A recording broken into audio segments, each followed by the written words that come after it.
अगली सुबह रजावत मेंशन सभी लोग डाइनिंग एरिया में बैठे थे, अपना ब्रेकफास्ट कर रहे थे। दिव्या जी चुपचाप से अपना नाश्ता कर रही थी कि तभी अखिल जी ने उनकी तरफ देखकर, जान मुझे आज तुम्हारा हेल्प चाहिए, क्या मेरे साथ ऑफिस चलोगी?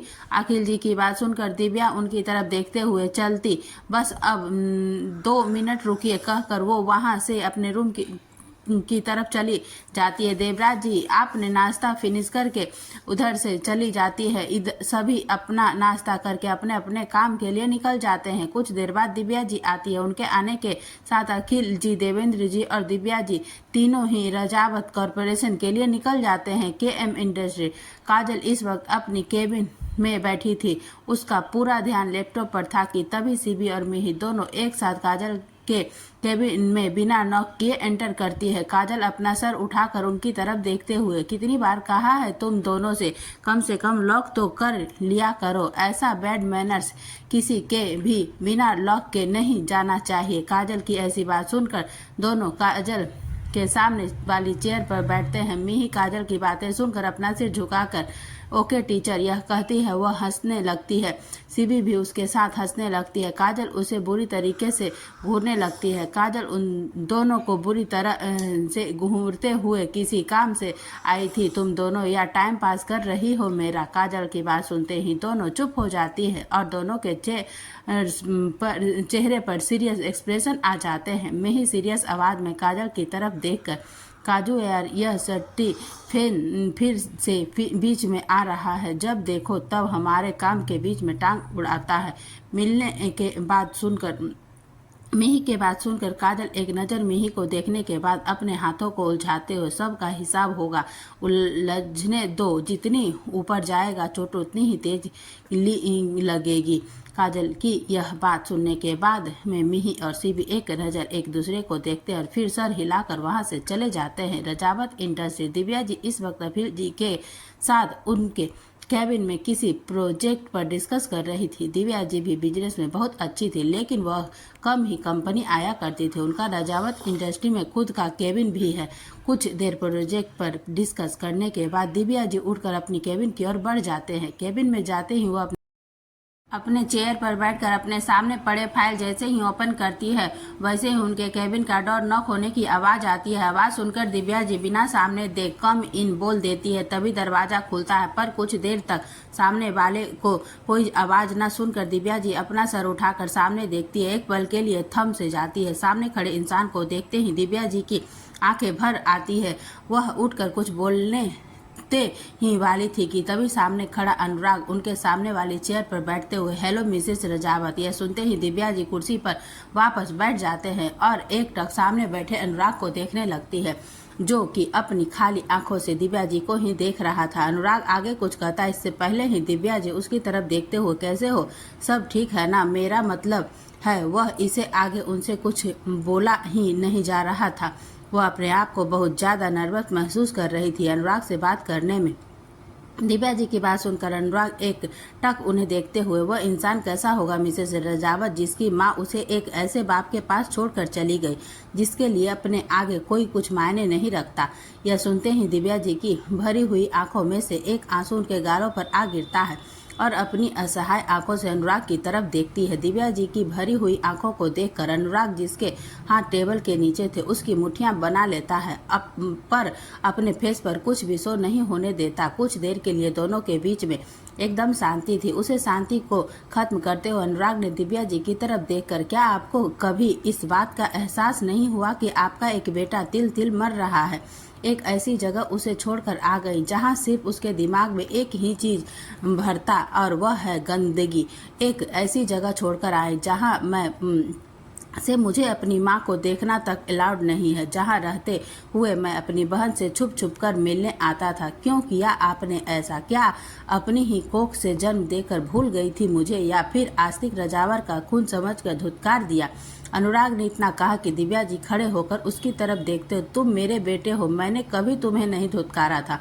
वह स्थिति, वह समय, इससे आगे वह कुछ कहती कि तभी अनुराग अपनी चेयर से झटके से खड़ा होता है, अपने हाथों को जोर से टेबल पर मारता है।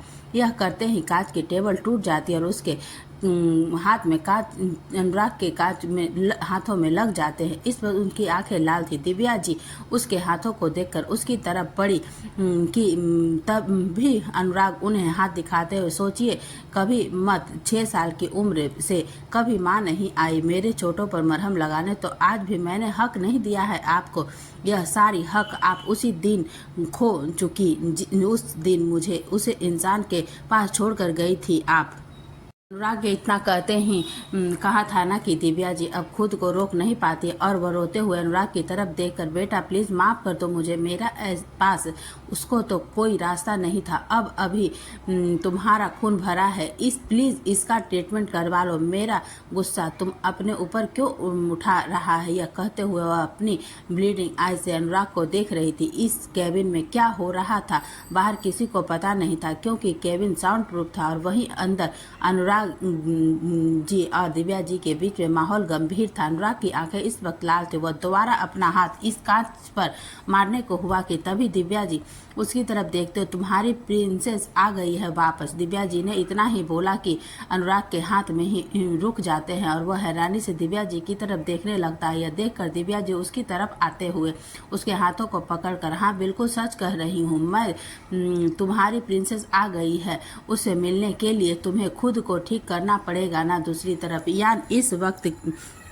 KM इंडस्ट्री के नीचे अपने कार में था। थोड़ी देर बाद ही कार का दरवाजा खोलते हुए काजल यान के पास बैक सीट पर आकर बैठ जाती है। कार में पहले से ही पार्टीशन ऑन था, और काजल के बैठते ही कार आगे बढ़ने शुरू हो जाती है। जिसके हाथ में अपना फोन था वह बंद करके अपनी जेब में रखकर काजल को झटका से खींचकर अपनी गोद में बिठा लेता है।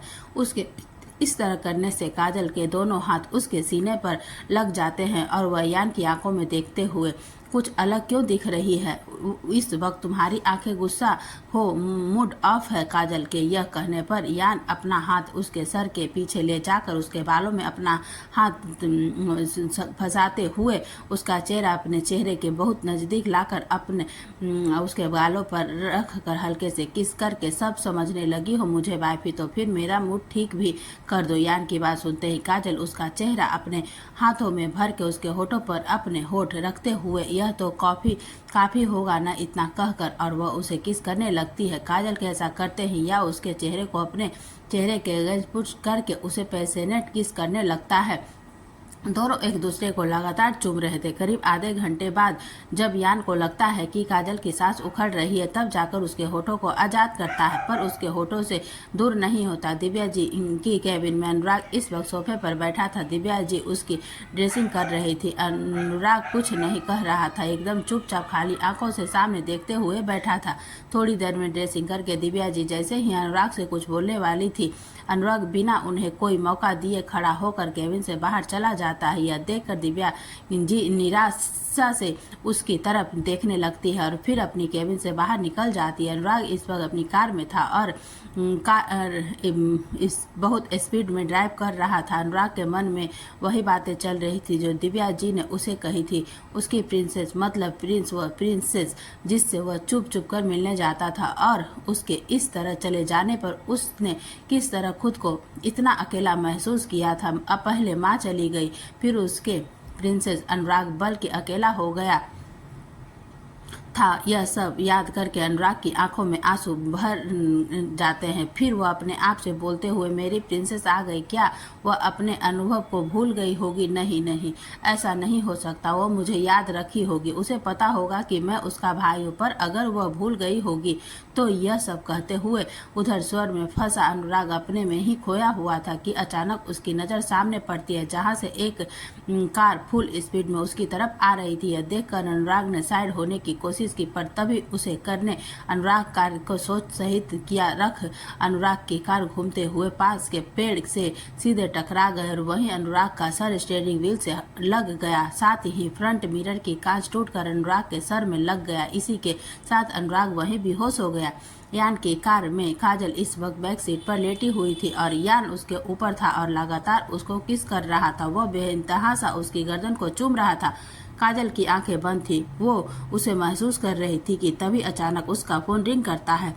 पहले रिंग में वह दोनों कॉल को इग्नोर करते हैं, पर दोबारा से काजल का फोन बजने लगता है। यह सुनकर यान इरिटेट होते हुए, अब कौन है, इतने अच्छे टाइम को डिस्टर्ब कर दिया, यह कहते हुए यान के चेहरे पर चिढ़न साफ महसूस हो रही थी। उसकी तरफ देखकर काजल स्माइल करते हुए अपनी सांसों को कंट्रोल करके फोन को जैसे ही उठाया, सामने की बात सुनकर वह झटके से उठकर बैठ जाती है।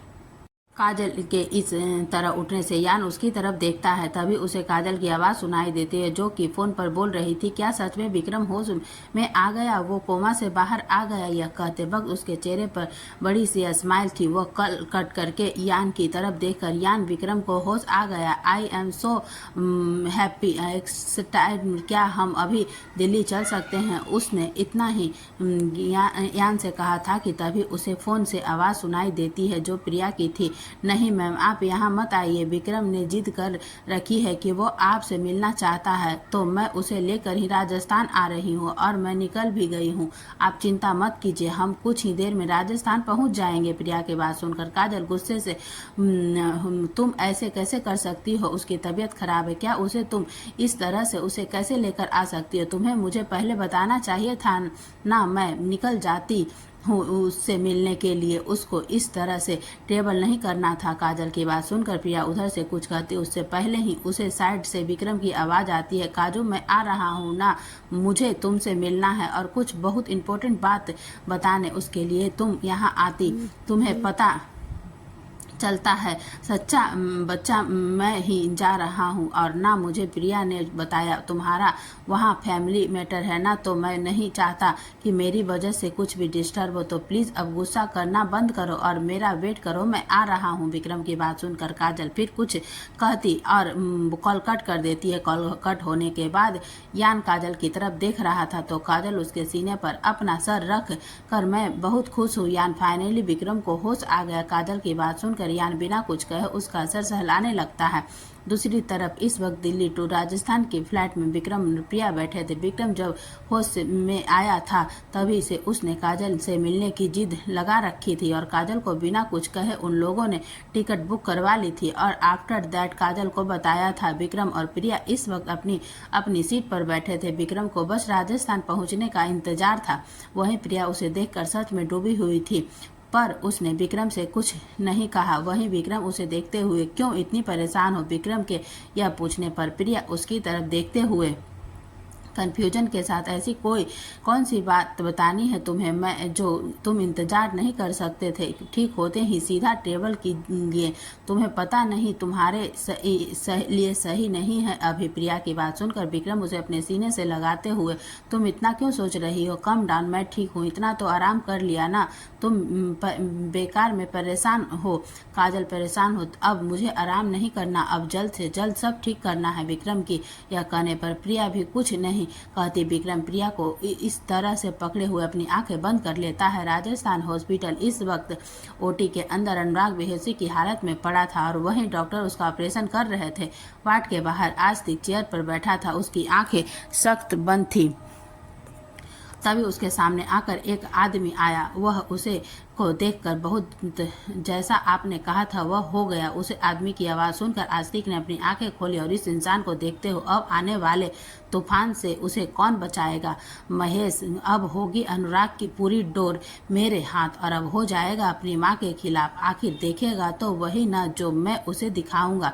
यह कहकर उसके फेस पर डेविल स्माइल आ जाती है। वहीं सामने खड़ा महेश आस्तिक को देखकर अपने मन में, कैसा बाप है, अपने ही बेटे का एक्सीडेंट करवा दिया, सिर्फ बदले के लिए भगवान रजावत परिवार को बचाया ऐसे शैतान से, यह सोचते हुए अपना सिर हिला देता है। कुछ देर बाद ओटी का दरवाजा खुलता और डॉक्टर बाहर आते हैं। डॉक्टर को आया देख आस्तिक झटके से खड़ा होकर उनके पास जाकर परेशानी भरी आवाज में, डॉक्टर कैसा है मेरा बेटा, ठीक तो है ना। आस्तिक की आवाज में परेशानी को समझकर डॉक्टर उसे शांत करते हुए, शांत हो जाइए, आपका बेटा एकदम ठीक है, खतरे से बाहर है, कुछ समय में होश आ जाएगा, ठीक समय पर आप इसे अस्पताल ले आए वरना जान चली जाती। डॉक्टर की बात सुनकर आस्तिक को उसके सामने हाथ जोड़कर, धन्यवाद डॉक्टर साहब, हमारे बेटे की जान बचाने के लिए। उसे कुछ हो जाता तो हम कैसे जीते? फिर अपने मन में ऐसे कैसे उसे कुछ होने दूं? जब तक बदला पूरा नहीं हो जाता तब तक तो जिंदा रहना पड़ेगा। दिव्या के बेटे को अभी मेरे बहुत सारे काम बाकी है। उसे यह कहते हुए वह मन ही मन तिरछे स्माइल करता है। वहीं सामने डॉक्टर को देखकर हाथ जोड़ता है। उसकी बात सुनकर डॉक्टर वहां से चले जाते हैं। वहीं आस्तिक को ऐसा देख वहीं खड़ा महेश धीरे से एक्टिंग की तो दांत देनी पड़ेगी, पता नहीं इस इंसान के सीने में दिल है कि नहीं। यह कहते हुए अपना सर हिला देता है, क्योंकि ज्यादा तो वह कुछ कर नहीं सकता था। अनुराग को होश में आने में अभी वक्त था, इसलिए आस्तिक उत्कर्ष को डोर से बाहर चला जाता है। महेश भी उसके पीछे पीछे ही चला जाता है। उन दोनों के जाते ही दिव्या जी दौड़ते हुए अंदर आती है और उस बाट के सामने खड़े होकर अंदर की तरफ देखती है, जहां पर अनुराग हॉस्पिटल बेड पर लेटा हुआ था। उसके सर पर पट्टियां लगी थी, मशीनों से घिरा हुआ था। अनुराग को कोई हालत में देखते हुए दिव्या जी, जो कि पहले से ही उनकी आंखें भरी थी, उनकी आंखों से आंसू का धारा बहने लगते हैं। वह अनुराग को देखते हुए खुद से बोली, क्या यह सब मेरी वजह से हुआ? क्यों मैं एक अच्छी माँ नहीं बन पाई? मेरा बच्चा मेरी वजह से कितना सफर कर रहा है, काश वो सब ना हुआ होता। यह कहकर वह अनुराग को देखते हुए शीशे पर अपने हाथ फेरती है और जैसे दरवाजा खोलने वाली होती है कि तभी कोई उनका हाथ पकड़कर उनके पीछे की तरफ कर देता है। दिव्या जी झटके से पीछे हो जाती है और वह आंखें उठाकर सामने देखती है तो आस्तिक अपने चेहरे पर भद्दी मुस्कुराहट लिए उसे ही देख रहा था। आस्तिक को सामने देखकर दिव्या जी गुस्से से उनकी तरफ बढ़कर बोली कि क्या बदतमीजी है, तुम्हारी हिम्मत कैसे हुई मेरे साथ ऐसा करने की? दिव्या जी की बात सुनकर आस्तिक अपने चेहरे पर गुस्सा लाकर, तुम्हारी हिम्मत कैसे हुई मेरे बेटे को देखने की और उसके वार्ड में जाने की? तुम्हारी हिम्मत नहीं होनी चाहिए, क्योंकि तुम उसे छोड़कर गई थी। भूल गई क्या मेरी छोड़ी हुई? इससे ज्यादा वह कुछ बोला दिव्या जी बीच में, तुम्हारी छोड़ी हुई नहीं, मैंने छोड़ा है तुम्हें। यह बात हमेशा याद रखना, और तुम्हें छोड़ा है अपने बेटे को नहीं तो कोशिश भी मत करना मेरे और उसके बीच में आने की, वरना अंजाम बहुत बुरा होगा। दिव्या जी की बात सुनकर आस्तिक अपने चेहरे पर कंफ्यूजन लाते हुए सोचने का नाटक करते हुए, तू क्या करेंगी? दिव्या मैडम अपने दूसरे पति को बुलाएगी। आस्तिक की बात सुनकर दिव्या उसे उंगली दिखाते हुए, तुम्हें संभालने के लिए उन्हें यहाँ आने की जरूरत ही नहीं है। तुम जैसे के लिए तो मैं ही काफी हूँ और मेरे पति तुम जैसी गंदगी को छूने में बिल्कुल इंटरेस्ट नहीं है। गंदगी में नहीं, गंदगी तुम जैसी औरत जो दो दो मर्दों के साथ सोई है, ऐसी औरतों को लोग पता है क्या कहते हैं। इससे आगे वह कुछ कहता कि दिव्या जी खींच के उसे थप्पड़ लगाती है। उनके ऐसा करने पर आस्तिक का चेहरा एक तरफ झुक जाता है और वो गुस्से से दिव्या जी की तरफ देखकर, तुम्हारी हिम्मत कैसे हुई तुम जैसी औरत मुझ पर हाथ उठाएगी? यह देख ये कह कर वह हाथ उठाकर जैसे ही दिव्या जी को हिट करने वाला होता है वैसे ही उसका हाथ हवा में ही रुक जाता है। दिव्या जी जो रास्ते को देख रही थी वो ऐसा होने पर बगल में देखती है तो देखते उनकी आंखें बड़े हो जाते हैं। वहीं आस्तिक के होठों पर तिरछी मुस्कुराहट आ जाती है। दिव्या जी आस्तिक सामने खड़े इंसान को देखते हुए, क्या बात है राजकुमारी? यहाँ आस्तिक के ऐसा कहने पर से खड़ी काजल उसका हाथ झटकते जिससे आस्तिक पीछे हो जाता है और काजल दिव्या जी के सामने खड़ी होकर अपनी सख्त आंखों से उसे देखते हुए, तुम जैसे राक्षस से रानी को बचाने तो राजकुमारी को आना ही था। ये सुनते ही दिव्या जी अपनी भरी आंखों से काजल को देखती है। वहीं आस्तिक गुस्से से, तमीज से बात करो, चाचा हूँ तुम्हारा। वहीं आस्तिक की बात सुनकर काजल ऐसी मुस्कान लिए उसको देखने के बाद दिव्या जी की तरफ देखते हुए, तुम जैसा करती है इंसान मेरा चाचा नहीं हो सकता, अपना औकात भूल गए हो क्या? यह सुनते ही पिक्चर से पीछे से उसकी तरफ आगे बढ़ता है। काजल के सामने पहले ही काजल उसको हाथ दिखाकर, कोशिश भी मत करना, मुझे छूने की औकात नहीं है तुम्हारी, अभी बहुत टाइम है उस मुकाम तक पहुंचने के लिए जहां डायरेक्ट मुझसे बात कर सको, सो स्टे। इतना कहते ही वह दिव्या जी का हाथ पकड़कर आस्तिक के बगल में उन्हें अनुराग के बाट की तरफ लेकर चली गई। आस्तिक जैसे उनके पीछे जाने को हुआ, काजल के गार्ड्स उन्हें आकर उन्हें रोक लिया। आस्तिक काजल और दिव्या जी को जाते देखा, गुस्से से, बहुत जल्द बर्बाद कर दूंगा मैं रजावत परिवार को, फिर यह एटीट्यूड सब तरह रहेगा। यह कहते ही उसकी आंखों में बेटा हंस, गुस्सा और नफरत था। वहीं दूसरी तरफ काजल दिव्या जी को लेकर अनुराग के वार्ड में पहुंचती है। दोनों की नज़र सामने जाती है जहां पर अनुराग इस वक्त बेड पर लेटा था और उसके अगल बगल मशीन लगी हुई थी। यह देखते ही दिव्या जी आगे जाकर अनुराग के हाथों को पकड़कर उसे चूमते हुए अपनी भारी आवाज में मुझ मुझे माफ़ करना, मैं कभी तुम्हारे लिए कुछ नहीं कर पाई। मेरी वजह से तुम्हें इतना कुछ झेलना पड़ रहा है, पर बहुत जल्द मैं तुम्हें इस सब से बाहर निकाल लूँगी। तभी काजल उनके पीछे जाकर उनके कंधे पर हाथ रखकर, सब कुछ ठीक होगा बड़ी माँ, आप कमज़ोर नहीं पड़ सकती। रजावत हवेली। एक कार आकर रजावत हवेली में आती है, जिसमें विक्रम और प्रिया निकलते हैं। वह दोनों चलकर अंदर आते हैं। अंदर आते ही सबसे पहले उनकी नज़र विभा जी पर पड़ती है, जो कि सामने सोफे पर बैठी आही के साथ खेल रही थी। उनकी नज़र जब डोर पर जाती है तो वहाँ विक्रम और प्रिया को देखकर खुशी से खड़े होकर उनके पास जाते हुए, अरे तुम दोनों कहाँ थे इतने दिनों तक? जब से काजल की शादी उसके बाद तो दिखे नहीं। यह कहते हुए वह उन दोनों के सामने आकर खड़ी हो जाती है। विभा जी, जो विक्रम के एक्सीडेंट और काजल और रियान के साथ जो भी हुआ था उसके बारे में कुछ नहीं पता था। वहीं विक्रम विभा जी की बात सुनकर मुस्कुराते हुए उनके पैर छूता और खड़े होकर, आपको तो पता है ना, बहुत सारा काम है, लेकिन अब देखिए ना, आ गया आप उस सब के पास। और काजल, इतना मेरे बिना यहाँ पर अकेले समाधि यहाँ का सारा काम खत्म करके आया हूँ। विक्रम की बात प्रिया भी उनके पैर छूकर खड़े हो जाते हुए, हाँ बिल्कुल आंटी की सीओ तो यही मैम तो बस कुर्सी पर बैठी है। क्यों विक्रम जी? प्रिया की बात सुनकर विभा जी हंसने लगती है। वहीं विक्रम घूरकर प्रिया को देखता है तो प्रिया उन्हें आंखें चढ़ाकर देखते हुए, क्या गलत कहा, क्या बोला तो ऐसे ही रहे थे, यह कहकर विभा जी के साथ अंदर चली जाती है। विक्रम प्रिया को जाते देखकर हंसता और वहीं पर उसके पीछे चला जाता है। हॉल में पहुंचकर विक्रम विभा जी की तरफ देखते हुए, आंटी काजल कहाँ है? विक्रम की बात सुन पर कि विभा जी उनकी तरफ देखते हुए, ऑफिस गई है, बस अभी आती ही होगी, शाम हो गई है। उनकी बात पर विक्रम सर हिलाता है और वह दोनों सोफे पर बैठ जाते हैं। विभा जी की सर्वेंट उन दोनों को लिए चाय नाश्ते के लिए कहती है और वह भी फिर उन दोनों के साथ बैठ जाती है। बाकी मेंबर इस वक्त अपने में बिजी थे। दूसरी तरफ दिव्या जी और काजल अनुराग को देखने के बाद वो दोनों हॉस्पिटल से निकल जाते हैं। अस्पताल के निकलने के बाद दोनों गाड़ी में बैठ जाते हैं। अंदर बैठे ही थे दिव्या जी काजल की तरफ देखकर, प्रिंसेस तुम्हें इन सब के बारे में कैसे पता? दिव्या जी की बात सुनकर काजल मुस्कुराते उनकी तरफ देखकर, मैं भी तो उसी घर का हिस्सा हूँ ना बड़ी माँ, परिवार वाले ने हर एक से पता लगाना तो मेरी ड्यूटी थी, तो पता ही लगा लिया। और आपको क्या लगता, राजस्थान आने के बाद मैं अपने अनु भैया के बारे में पूछताछ नहीं करूंगी, जानने की कोशिश नहीं करूंगी कि वह कहाँ है, क्या कर रहे हैं, साथ क्यों नहीं है, क्यों नहीं थे कभी कभी मेरे साथ सब कुछ पसंद करने वाला? चिंता मत करो, इस लड़ाई में आपके साथ आपकी प्रिंसेस भी है। काजल की बात सुनकर फिर दिव्या जी कुछ नहीं कहती, आंखें बंद करके अपना सर बैग सीट से टिका लेती है। वहीं काजल एक नज़र दिव्या जी को देखने के बाद फ़ोन से किसी को मैसेज करती है और उसके बाद खिड़की से बाहर देखने लगती है। दूसरी तरफ हॉस्पिटल, कुछ देर में अनुराग को होश आता है। उसकी आंखें खोलते ही उसको अपने सामने आस्तिक बैठा हुआ दिखता है। अनुराग की आंखें खुलती देख आस्तिक उसके चेहरे को अपने हाथों में लेकर, जा बेटा, बच्चा शुक्र है तू एकदम ठीक है, वरना उस औरत में तो मेरे बच्चों को मरवा ही दिया था। आस्तिक की बात सुनते ही अनुराग हैरानी से आस्तिक को देखने लगता है।